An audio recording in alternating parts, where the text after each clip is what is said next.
Hola, buenas tardes a todos y bienvenidos a nuestro cuarto vídeo de la unidad 2, que es el sector primario. En este cuarto vídeo vamos a hablar sobre la agricultura que se practica en las regiones desarrolladas. Básicamente, esta agricultura se conoce como agricultura de mercado.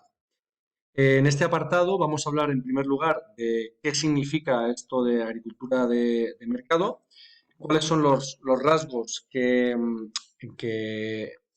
caracterizan este tipo de agricultura. En segundo lugar, nos vamos a centrar en los efectos positivos y los efectos negativos de este tipo de agricultura. Y finalmente hablaremos de un tipo de agricultura que que cada vez se está implementando más, cada vez se está utilizando más, que es la agricultura de carácter ecológico. Bueno, pues son tres partes en las cuales vamos a organizar esta presentación. En primer lugar, como ya os he dicho, vamos a hablar de los rasgos que definen a la agricultura de mercado. Bueno, pues lo primero que hay que decir es que en el siglo XVIII, sobre todo en Europa y en el resto del mundo, sobre todo primero en primer lugar en Europa, pasamos de una agricultura de subsistencia, una agricultura que ya vimos que se dedica básicamente a obtener lo necesario para sobrevivir, para el consumo familiar, y lo poco que se produzca de excedencia, además, se dedica al comercio local, se vende en el mercado local, etcétera. Pasamos a hablar de una agricultura de mercado. Esta agricultura de mercado está destinada principalmente a la venta. El objetivo que tiene es obtener el máximo beneficio y bueno, pues esta agricultura tiene unas características que es bueno, pues la especialización de la producción. También se caracteriza por la mecanización de las labores agrícolas, la utilización de técnicas avanzadas de cultivo y también pues, de técnicas de sistemas de almacenaje, de transporte y de comercialización a gran escala. Bien, pasamos a ver cada uno de estos rasgos. En primer lugar, la especialización de la producción. ¿Qué significa esto? Bueno, pues la agricultura de mercado lo que normalmente hace es cultivar un único producto en cada una de las explotaciones. Es decir, practica lo que se conoce como un monocultivo. Ya hablamos de qué significaba esto en el vídeo anterior. Y bueno, pues este tipo de especialización en un único producto lo que hace es simplificar mucho el trabajo. Además, también permite el uso de maquinaria y mejora mucho los rendimientos. ¿De acuerdo? En segundo lugar, la mecanización de las labores agrícolas. Esto permite reducir mucho la mano de obra que se utiliza en la agricultura y esto también permite a su vez realizar las tareas agrícolas en menor tiempo y también con un coste menor, ya que no tenemos que pagar tantos sueldos. Es decir, utilizamos más máquinas y menos mano de obra para realizar estas labores agrícolas. En tercer lugar, el uso avanzado de técnicas de cultivo. Eh, por ejemplo, en la agricultura de mercado se emplean fertilizantes, semillas de alto rendimiento, productos que previenen y curan enfermedades de las plantas. También se utilizan infraestructuras como el cultivo de invernaderos. Y también, bueno, pues hay que destacar la biotecnología que ha permitido crear variedades de cultivos modificados genéticamente. Estos cultivos modificados genéticamente se llaman transgénicos. Y bueno, el uso de transgénicos permite cultivar una serie de plantas que sean resistentes a las plagas, perdonad, que tengan un tamaño comercial y que también sean más duraderos, es decir, que puedan permanecer, que puedan viajar grandes distancias y que puedan permanecer intactos. En cuarto lugar, vamos a hablar de, bueno, pues por ejemplo, una de las características es el cultivo hidropónico, es una de las especialización de las técnicas de cultivo. Esta técnica permite el cultivo sobre un sustrato artificial de cascarilla, de arroz, de arena y de serrín, ¿vale?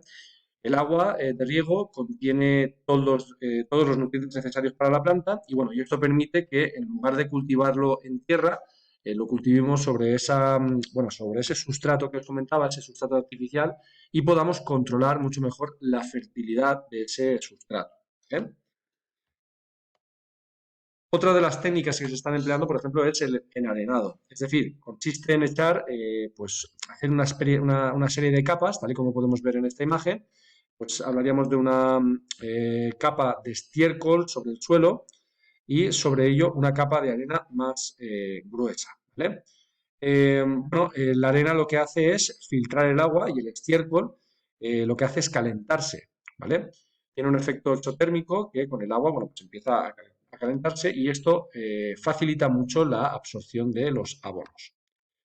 Otra técnica es el riego por goteo. Es una técnica que lo que hace es llevar agua a través de unos conductos con una serie de válvulas, unos goteros.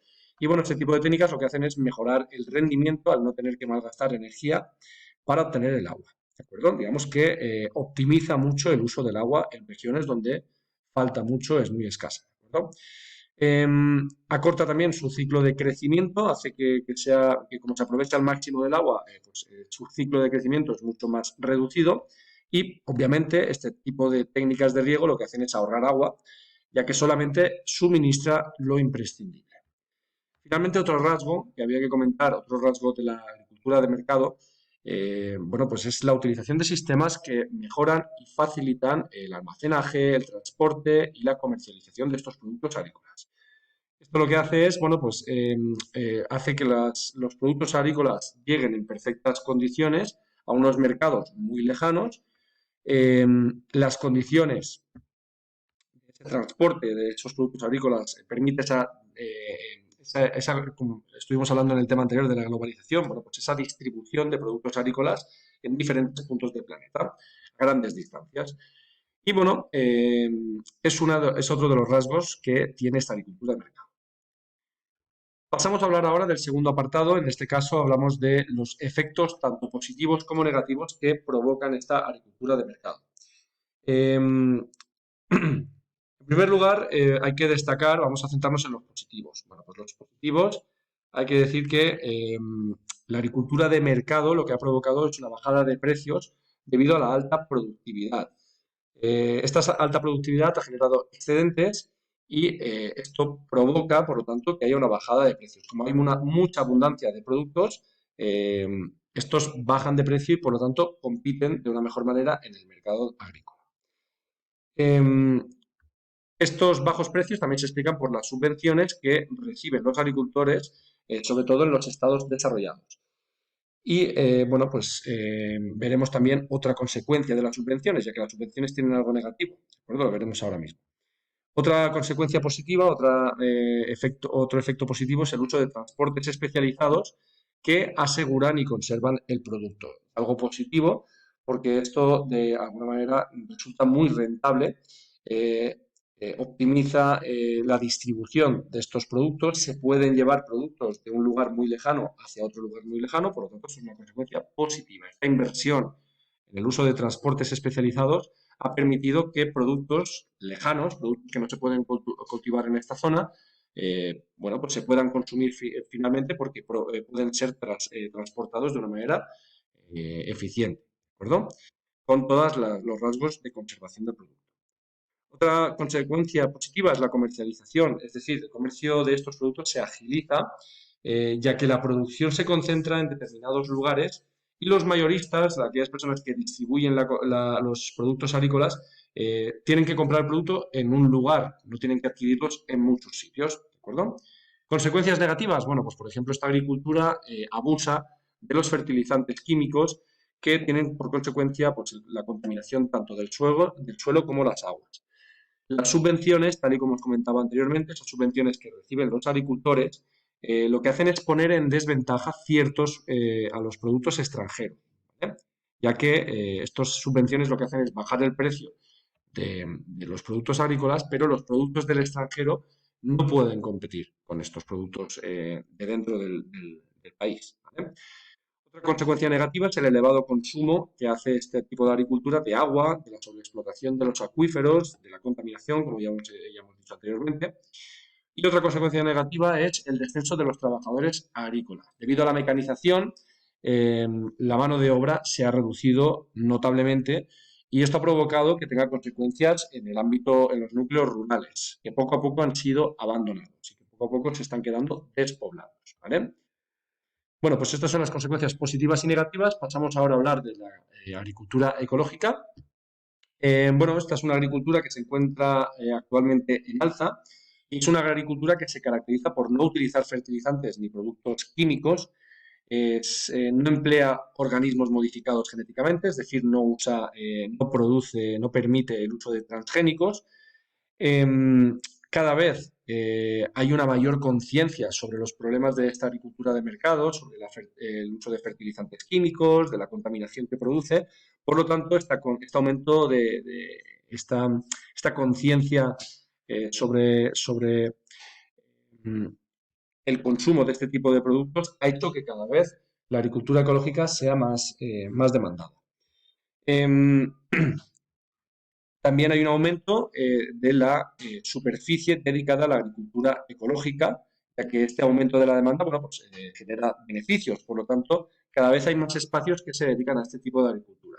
Por ejemplo, aquí os he puesto que en el mundo la superficie que más es el país que más espacio eh, emplea para este tipo de agricultura, y en el continente europeo es España la que lidera este tipo de agricultura. Es el que más espacio emplea para este tipo de agricultura.